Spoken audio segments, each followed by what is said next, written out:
जो अंशटी प्रभु आमान निमंते रखिंट लुक 11 पर्व तार 34 रु 36 पद। मोर कथा क्लियर भाव में शुभुची कि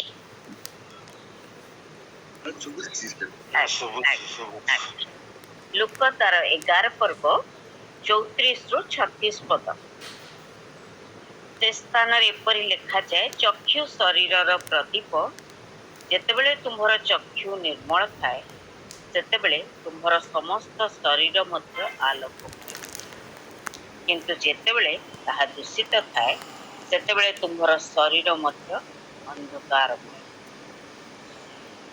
ए अंशटी जेतेबेले मु पाठ करुथि अनेक समय एई अंश नहीं मध्य मु प्रचार करिछि बा कहिछि प्रभुकर निर्देशानुसार आई वाक्यटी मते प्रत्येक दिन सतर्क कराए सचेतन कराए जे आमानंकर ईश्वरंक द्वारा जो सुंदर अंग गुड़ी को आम मान को दिया जाइछि ए जगत रे बंचिबा समय रे जगत रे थिबा समय रे ताहाको आम माने किभଳି प्रभुकर गौरवार्थी व्यवहार करूछु कि नाही ताहा प्रत्येक समय मते सतर्क कराए। से मु बारंबार ये अंशटी प्रचार करने पक्ष घुंचा दिए ना आज ये अंशटी पुनर्बार आपण मान सम्मुखीन रखापी प्रभुर जो चालना मु अनेक विषय चिंता करुली किंतु पुनर्बार मो मन ये अंशटी प्रभु देले नाई यही अंशटी आज मोर संतान संतति मोर दास दास मान मध्य कहन शेयर करने बाउंसी करने आम मध्य जो 5टी सेन्स ऑर्गन अच्छे आम प्रत्येक जानी पिला बेलू पाठ पढ़ीचु आम समस्ते जानी आई 5टी सेन्स ऑर्गन जहाँकि शुणा देखा कहवा ग्रहण करवा छुईवा स्पर्श करवा अनेक किसी आहरी रही 5टी जो सेन्स ऑर्गन रही सेगुड़िक दे आर द 5 doorways और गेट थ्रू विच जो सब पाप प्रवेश करे बा जो सब विषय प्रवेश करे ताहा आमान को जो आइदर उत्तम किबा अधम हेबा पई आमान को सही आख्या दे आमे किभଳି भाबरे ताहाको व्यवहार करू आ एई द्वार द्वारा आम शरीर मध्य उत्तम बा अधम विषय प्रवेश करे जहाँकि आमान को सही आख्या मध्य दे तेबे आजिर प्रसंग रे आमे देखिबा जे चक्षु जहाँ शरीर प्रदीप यह एक उत्तम विषय जहाँकि आमान को उत्तम विषय दर्शन कराए। तेरे प्रसंगटी होची आमे कौन देखुचु और किपरि देखुचु से अंश आमने अल्प समय केतोटी दृष्टांत द्वारा आमने चिंता करबा।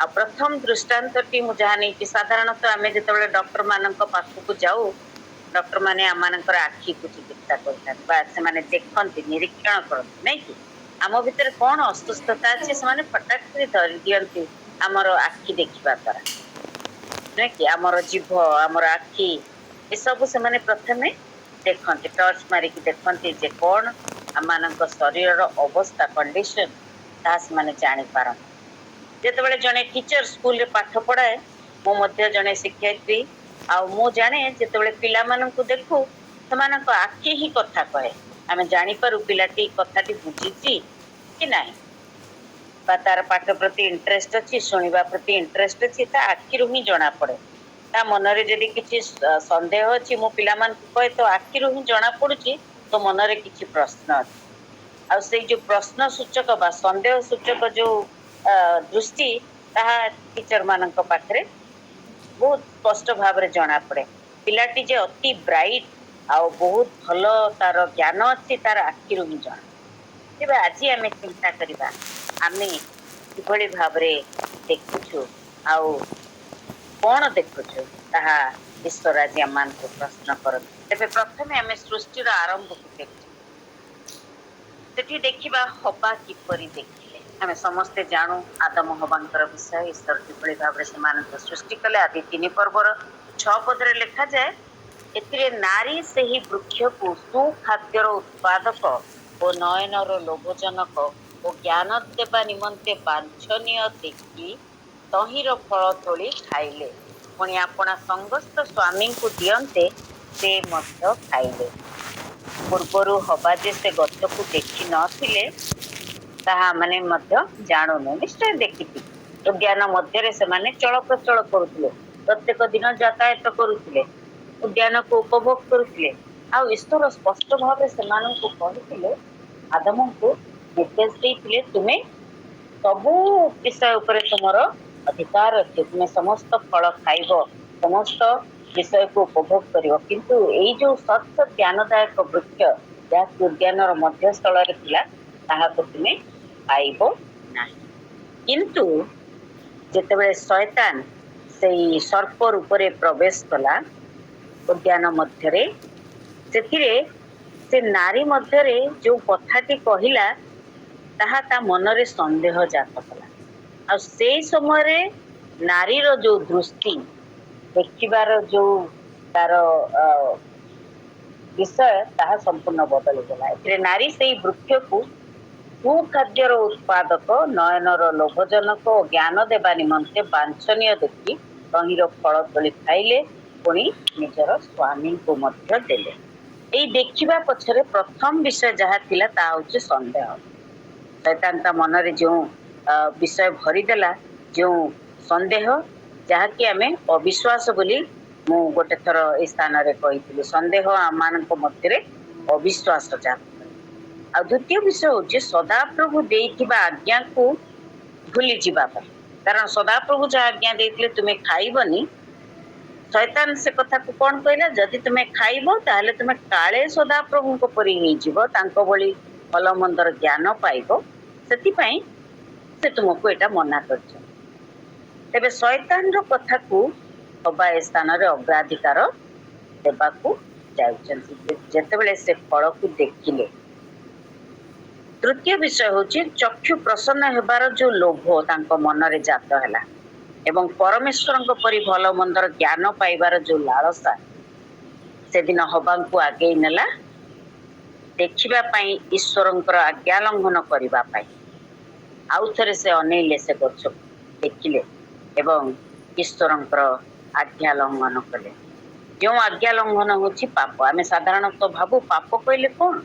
ईश्वरଙ୍କର आज्ञा लंघन ही पाप, जोटा कि आमे स्पष्ट भाव रे मन रे रखिबा आवश्यक। प्रथमे पाप प्रवेश कला देखिबा द्वारा, पुणी आज आमे मध्य सेही परि संदेह अविश्वास करी आमर देखिबा और दृष्टिभंगी को बदलाई पाप रे पतित होई। जगत रे समस्त विषय हमकु दिया हिची उपभोग करिबा पई, किंतु आमे किभଳି देखुचु एवं आमानकर दृष्टिभंगी कोन जहाँकि आमानकु पाप रे पतित कराउची ना आमानकु ईश्वरଙ୍କର गौरवार्थे आमानकु व्यवहार करूची, आमानकर शरीर को बा आमानकर चक्र। द्वितीय दृष्टांतटी देखिबा आदि पुस्तक तार 13 पर्वर 10 पद। आमे जे हबांक विषय देखिलु, एबे आउ जणे नारी जे कि जहाँ प्रथमे आमे देखिबा तांकर स्वामी को विषय। सेतेबेले लोट अनाई देखिले सोयर पर्यंत जर्दनर समस्त प्रांतर सदाप्रभुंकर उद्यान परि सर्वत्र सजल और मिश्र देश तुल्य अटई। ए स्थान रे लोट अनाई के देखुचन जेतेबेले लोटंकर पशुपालक अब्राहमकर पशुपालक मध्य विवाद सृष्टि होची। लोट अब्राहमकर सेई छत्र छाया तले से रहिथिले, वास करुथिले तांकर पुत्रा एवं अब्राहम तांकर जत्न तत्व नहीं जो जो स्थान को जाउथिले लोट तांकर सहित रहिथिले।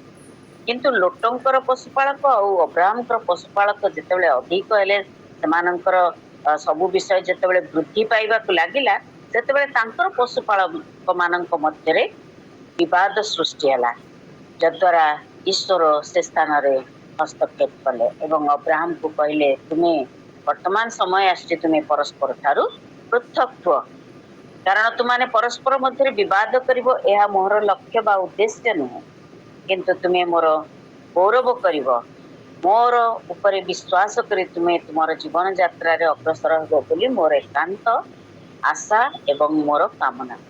सेति पई अब्राहम को जेतेबेले एई विषय रखिले अब्राहम को सम्मुख रे, सेतेबेले अब्राहम प्रथमे लोटन को सुजग देले तुमे प्रथमे बाछिनियो केउं स्थान को तुमे जिबाक चाहुच आ सेई समय लोट कौन देखिले लोट अनाई देखिले सोयर पर्यंत जर्दनर समस्त प्रांतर सदाप्रभुंकर उद्यान परी सर्वत्र सजल ओ मिस्तर देश तुल्य अटे कारण सेई समय सदमहमरा परमेश्वर द्वारा विनष्ट होई नथिला ताहा अत्यंत सुंदर एवं बहुत अट्राक्टिव तार समस्त विषय अति उच्च कोटिर थिला अति उन्नत धरणर देश थिला लोट आपणा पई जर्दनर समस्त प्रांतर मनोनीत करी पूर्व दिगक प्रस्थान कले आ बहुत से आनंदित मनरे अति उन्नत स्थान तांको भागरे जे पड़िला आ से गोटे सुंदर स्थान को जे बसवास करिया को जाउचंती ताहा से अनुभव करी जहा तांको आखि को अति सुंदर दिसिला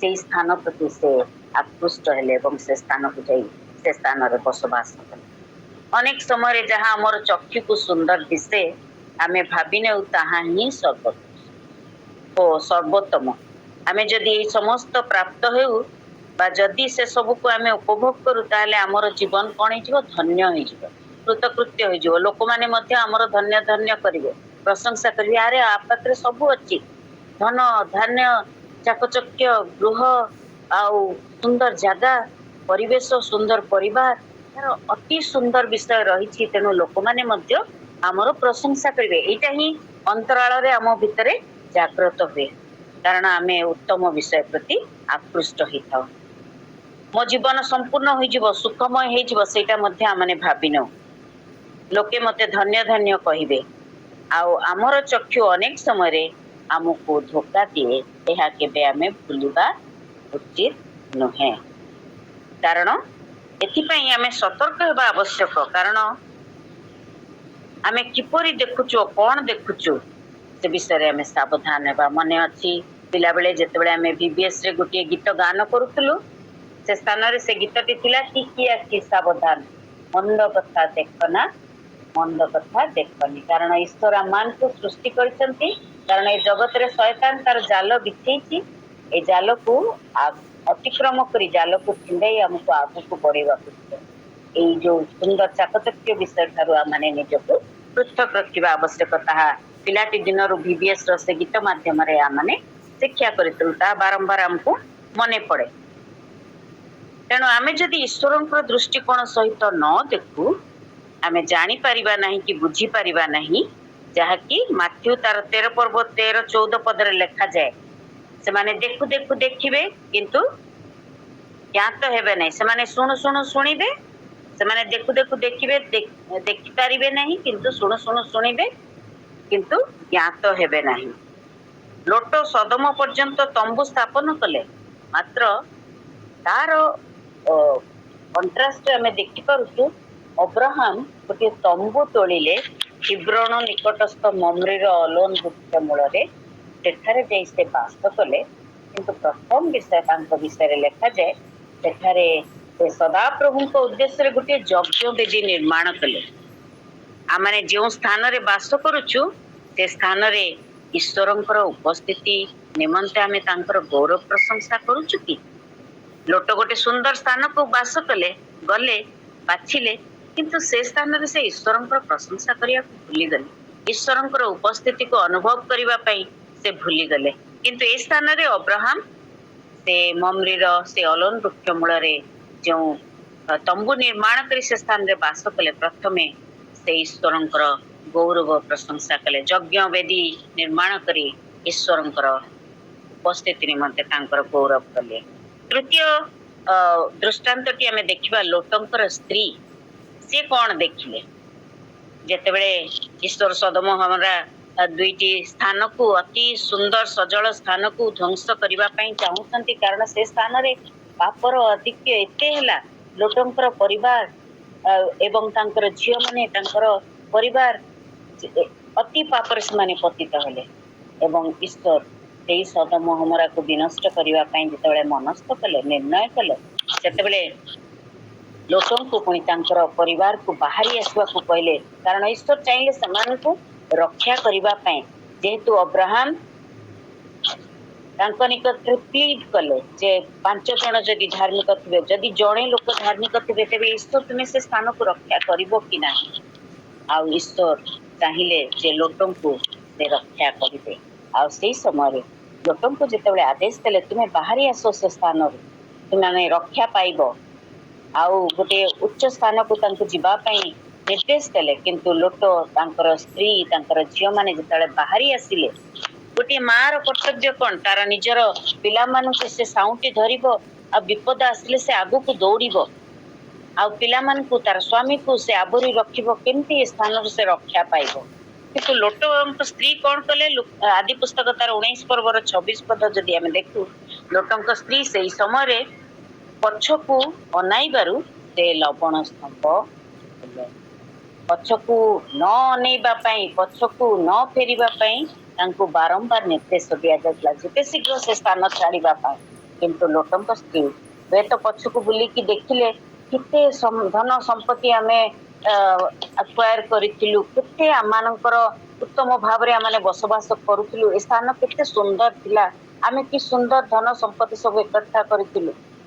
ହୁଏତ ସେଥିପାଇଁ ସେ ପଛକୁ ବୁଲିକି ଅନେଇଲେ, ଈଶ୍ୱରଙ୍କର ଆଜ୍ଞା ଲଙ୍ଘନ କଲେ, ଆଉ ସେଇ ସ୍ଥାନରେ ସେ ଲବଣ ସ୍ତମ୍ଭ ହେଲେ ବୋଲି ଆଜି ପର୍ଯ୍ୟନ୍ତ ତାହା ଇତିହାସରେ ମଧ୍ୟ ଏହା ଏକ ଜ୍ୱଳନ୍ତ ସାକ୍ଷ୍ୟ ପ୍ରତ୍ୟେକଙ୍କ ନିମନ୍ତେ, ଏବଂ ଆମମାନଙ୍କର ଶାସ୍ତ୍ରରେ ମଧ୍ୟ ଆମେ ତାହା ଦେଖିବାକୁ ପାରୁ। ଆଜି ଈଶ୍ୱର ଆମମାନଙ୍କୁ ଅନ୍ଧକାରରୁ ଆପଣ ଆଶ୍ଚର୍ଯ୍ୟ ଆଲୋକ ମଧ୍ୟକୁ କଢାଇ ଆଣିଛନ୍ତି। ଆମେ ଦୂରସ୍ଥ ଥିଲୁ, ସେ ଆମମାନଙ୍କୁ ତାଙ୍କର ନିକଟସ୍ଥ କରାଇଛନ୍ତି।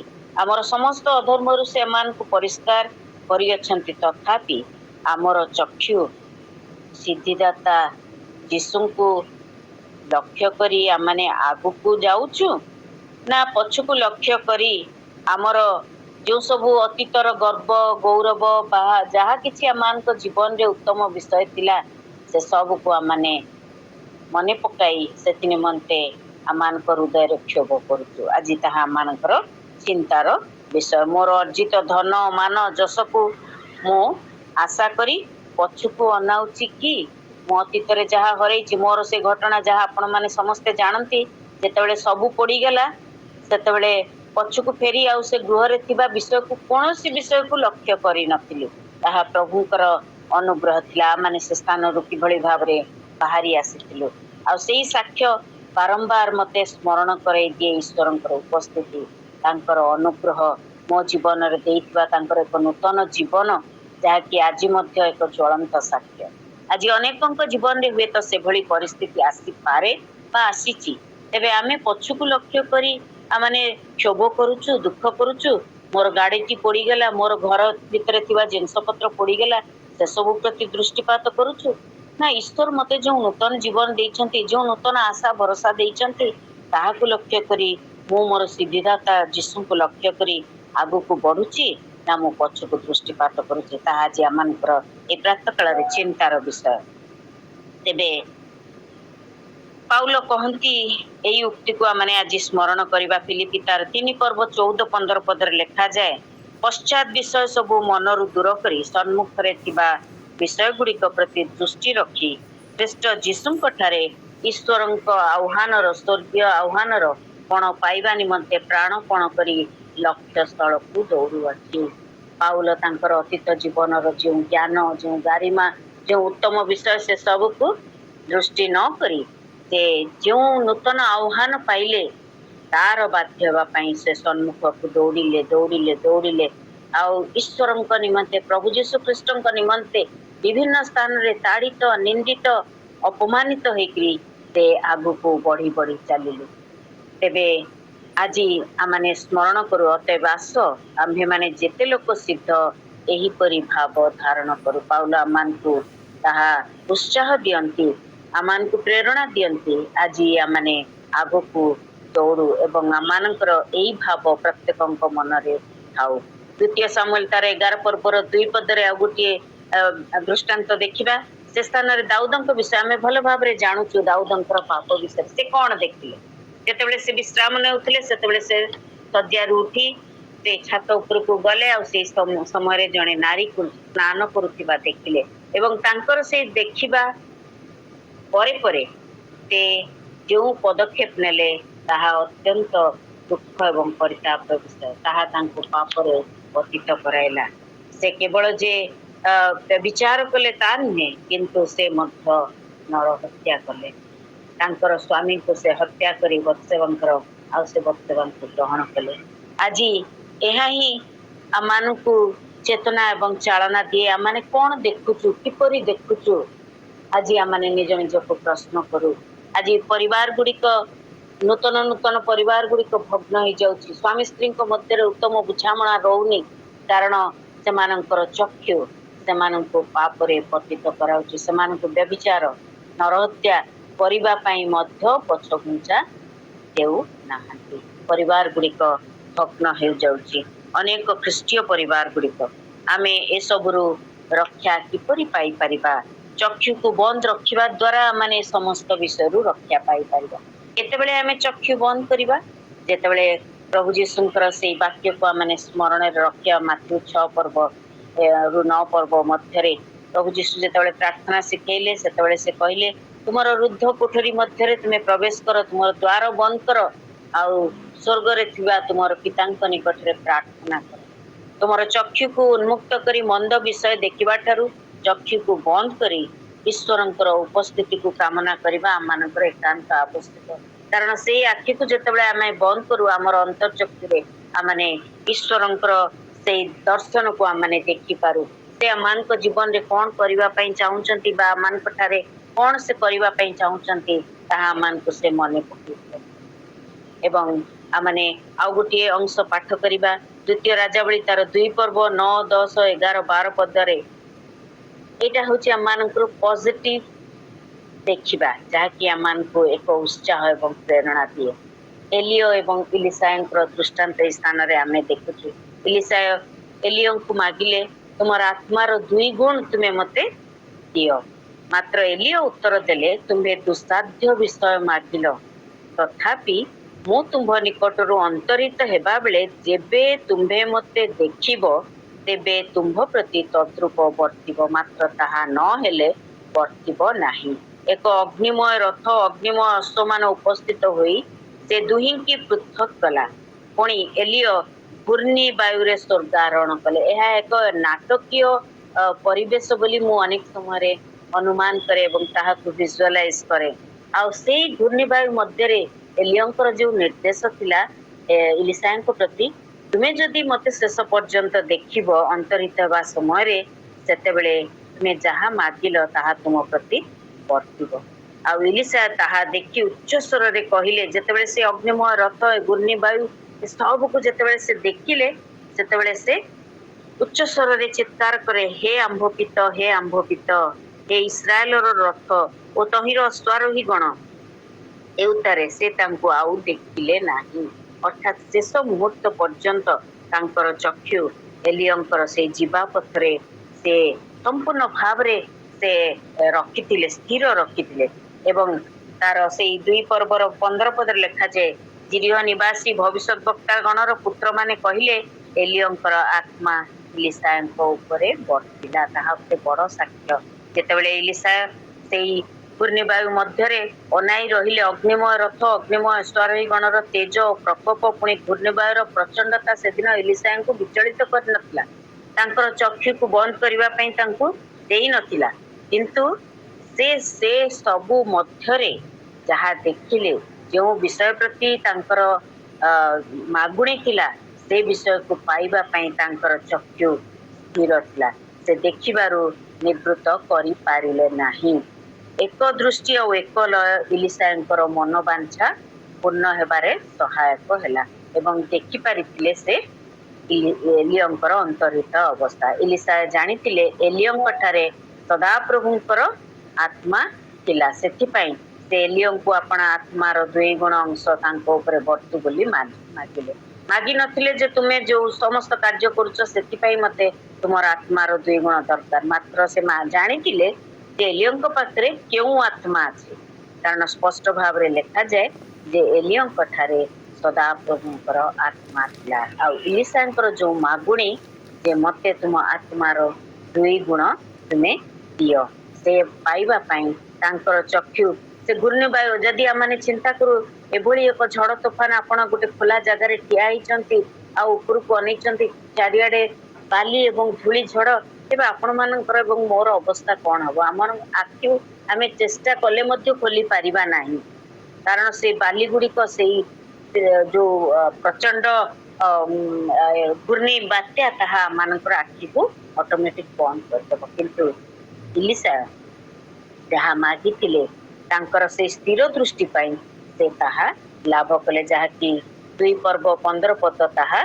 साक्ष्य दिए द्वितीय राजा बड़ी तार 2 पर्वर 15 पद आमे कौन देखुचु कौन मागुचु किपरि दृष्टि रखुचु स्थिर दृष्टि रखुचु कि नहीं ताहा मानकर चिंतार विषय बाधा विघ्न आसिले मध्य आमर दृष्टि स्थिर थिले दुसाध्य विषय मध्य संभव हेब लोक तार 17 पर्वर 15 पदरे लेखा जाए 10 जनक मध्यरु जणे कुष्टी आपना को सुस्थ होइतिबा देखि उच्च स्वर रे ईश्वरंकर महिमा कीर्तन करू करू बाहुड़ी आसी जीशुंक चरण तले उबड़ होई ताहांकर धन्यवाद करबा को लागिला से जणे समीरणीय लोक ए समीरणीय लोक एवं जिहुदी लोक मानक मध्यरे जो संपर्क थिला आपण माने भल भाबरे जानंती मो मध्य जाने आ एई समय रे ए जो कुष्टी लोक 10 जन कुष्टी को प्रभु कहले तुमे जाओ तुमे सुस्थ होइछ तुमे जाजकों को देखाओ आ पथ मध्य रे ए जणे कुष्टी जे कि निजर से सुस्थता प्रति तांकर दृष्टि से रखिले तार सुस्थता मध्य से ईश्वरंकर अलौकिक शक्ति को देखिला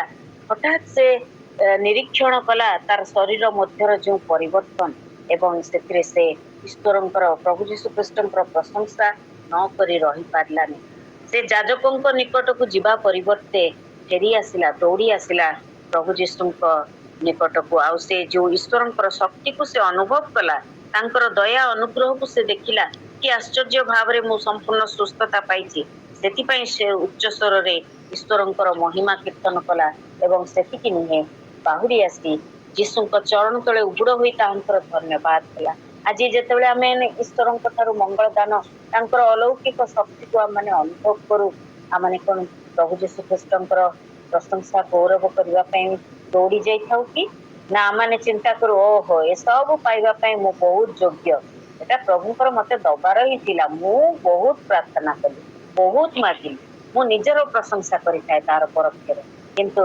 आमे केबे ईश्वरंकर उपस्थिति को तांकर अलौकिक शक्ति को तांकर अनुग्रह को आमे केबे अनुभव करी तांको चरण तळ को दौड़ी आसी चुकी आमे से विषय को आज स्मरण करू आज आसु प्रति मुहूर्त रे आमे निजको जांच करू बा माने चेक करू बा माने निरीक्षण करू जे ईश्वरंकर अनुग्रह दया सुस्थता तांकर अलौकिक कार्य को आम जीवन रे देखी तांकर महिमा कीर्तन करू केवल तांकर महिमा कीर्तन करू ता नुहे तांको चरण तळ को आमे बाहुड़ी जाऊ एवं तांकर धन्यवाद करू ताहले आमे आमानकर 5टी विषयर परिवर्तन आम जीवन रे लक्ष्य करिबा एवं से सब आमानक जीवन रे गोटी गोटी होई आमानकर नाम आमानकर स्थान आमानकर रूप आमानकर मूल्य आमानकर सब किछि ए सब विषयर परिवर्तन आमानक जीवन रे आसीबो शेष रे स्मरण करू आमर मूल पद को जे चक्षु शरीर रो प्रदीप जेतेबेले तुमर चक्षु निर्मल थाए सेतेबेले तुमर समस्त शरीर मध्य आलोकमय हेब जेतेबेले चक्षु निर्मल थाए सेतेबेले ईश्वरंकर प्रभु जीशुंकर इमेज आम जीवन रे प्रतिफलित हब लोक ईश्वरंकर गौरव कीर्तन करिवे कारण माथ्यू 5 पर्व 16 पदरे लिखा जाए प्रभु आम प्रत्येक को आशीर्वाद करंतु लोके जेबे तुमानंकु मो सकाशे निंदा ताड़ना करंती सेतेबेले तुमाने तांकर प्रशंसा करबो आ जेतेबेले आमानंकर जीवन रे कोनसी उत्तम विषय अन्य माने देखिबे अन्य मानंक ठारे तांकर गौरव प्रशंसा हो तांकर आलोक प्रतिफलित हो आम जीवन द्वारा आमानंकर उत्तम विषय द्वारा ताहले लोक माने मध्य ईश्वरंकर प्रशंसा करिवे दाऊद सेति पई बारंबार गीत संगीता रे एई पदटी उल्लेख करिसंती दाऊद एवं अन्य लेखक माने मध्य ओपन माय आईज जोटा कि प्रायतः 75-76 थर गीत संगीता रे लेखा अछि आज प्रातः काल रे आसु प्रभु जीशुंक ठारे नूतन विषय माने मागिबा मानकर आखि खोला अछि सत किंतु आमाने मागिबा ओपन माय आईज प्रभु मोर से चक्षु को प्रसन्न कर मोर चक्षु को तुमे उन्मुक्त कर मु कोन देखुची एवं किभଳି देखुची मु तुमर प्रशंसा करूची माना मो जीवन को मु आउरी पाप पथरे पतित कराउची ଆଜି ତାହା ମାନଙ୍କର ଚିନ୍ତାର ବିଷୟ ହେଉ। ପ୍ରଭୁ ଆମ ପ୍ରତ୍ୟେକଙ୍କୁ ଆଶୀର୍ବାଦ କରନ୍ତୁ। ଧନ୍ୟବାଦ। ଏଇ ଅଳ୍ପ ସମୟ ମୁଁ ଅଧିକ ସମୟ ହୁଏତ ନେଇଯାଇଛି, ସେଥିପାଇଁ ମତେ କ୍ଷମା କରିବେ। ପ୍ରଭୁ ଆମ ପ୍ରତ୍ୟେକଙ୍କୁ ଆଶୀର୍ବାଦ କରନ୍ତୁ। ଧନ୍ୟବାଦ। Thank you, Kaveri Muni. ଆଜି ବହୁ ସୁନ୍ଦର ଶିକ୍ଷା। ଆମର 5ଟି ଅର୍ଗାନ ମଧ୍ୟରୁ ଚକ୍ଷୁ ଗୋଟିଏ, ଯାହାକୁ ଦେଖି ମନର